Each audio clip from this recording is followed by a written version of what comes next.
Hi there, this is Dana. In this video, I'm actually going to be running through this book called Bitten by Witch Fever by Lucinda Hawksley. It's published by Thames Hudson and it's in association with the National Archives. So I know you're going to be like, this isn't a stitching book. What's going on? This is such an amazing book, and I figured anybody who's into stitching or handcrafts or even art history, things like that, you're probably really going to enjoy this book, which is why I wanted to share it with you. And you'll see why in a minute. The way it's put together is super cool. I've never seen another book like it, so I really wanted to share this with you because it is pretty amazing. So the front is a fabric cover. It's really nice. You can see it's this beautiful shade of green, and I don't know if you can quite see in the image, but you can see it's embossed. That's the shape of an arsenic bottle. So this book is about the history of arsenic in wallpaper and home decor in the Victorian era, mainly in Britain. And I know you're thinking that sounds super weird and super niched, and like, why would I want to learn about that? I'm just going to tell you right now, this is a fascinating book. I read this thing in one evening, and I don't tend to do that very often. It's super interesting, especially when you think about now about how fabrics are dyed and how like your embroidery floss is dyed and all this kind of stuff, and like what kind of chemicals are in it. This gives you a really interesting insight into the history of those processes. So you can see what I mean by this is a really cool book, in that the way it's cut, the way it's put together, the little informational stories and sections are on shorter pages, and then the samples of the wallpapers are on bigger pages. It is a cool book. You can see it there. It is just the neatest thing. Like, I don't know who designed this book, like whether it was the publisher, whether it was the author. It's cool. I really like it. So anyway, each little section has, so you got little sections here. Sorry, here's the text here. So we got, each section is sort of like a little, I don't want to say a story, but it's each section has a little theme, so it's like the history and whatnot. So we've got these beautiful illustrations in here, like just stunning, like old vintage illustrations and whatnot. And what they've done is each of these sections of the wallpaper samples are actually color coded. So it's all like the reds. So these are all samples of wallpapers that would have had arsenic in it.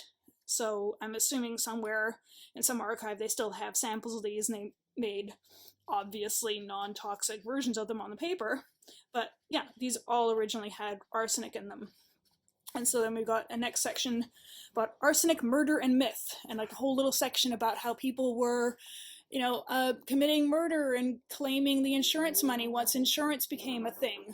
It's just amazing. Like you don't even think about it. You think like when insurance came in, of course people are going to start like, knocking each other off and trying to claim the money, right? But arsenic was a really convenient way of doing this, because like people couldn't really necessarily tell at first that somebody had died from arsenic and not from something else.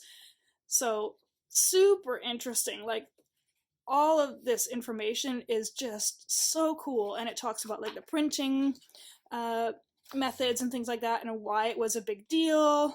It talks about like how arsenic was in other products like health water and in the baths that people would go to relax, and how like I heard a story the other day about how there's a theory that Napoleon went crazy when he was in exile because he was in a room that was filled with arsenic paper and like arsenic wallpaper. It's like, that's insane. And like stories about women doing dances and arsenic just being flung off of their beautiful ball gowns because they were dyed with arsenic. And the arsenic was actually used to make the pigments more vibrant. So they didn't realize at the time, like at first, that it was actually super toxic.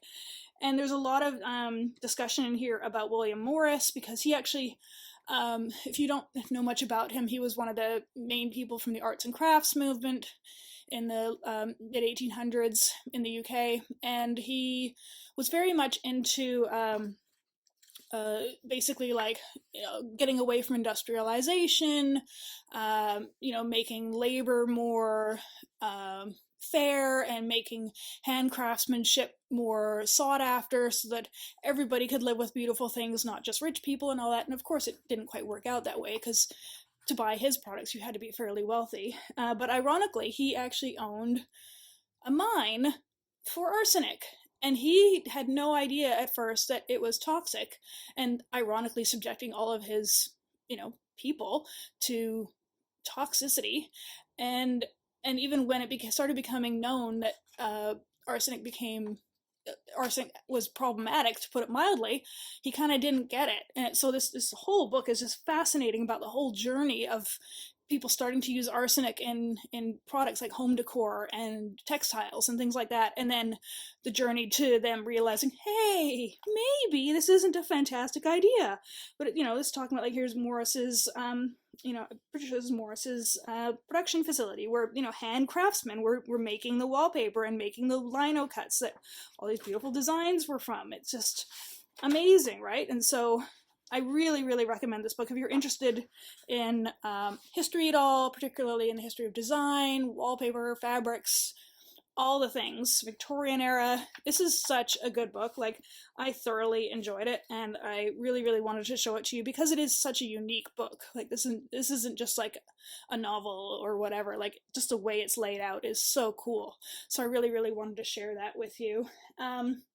I actually found out about this book through a magazine called Uppercase Magazine. They had it in their book review section. So I ordered it thinking, oh, that sounds interesting. And then when I got it, I was like, oh my God, this is amazing. So I'll put a link to Uppercase as well, which is a really great magazine if you're an artist or designer or like the arts and things like that. And I'll put a link as well to this book and to some other books and materials and whatnot that I'll recommend through my Amazon influencer shop. Those are affiliate links, so you don't pay any extra for anything via those links. I just get a little bit of a commission for it. And yeah, if you do get this book, please do let me know. I'd love to know what you think of it. I think it's amazing.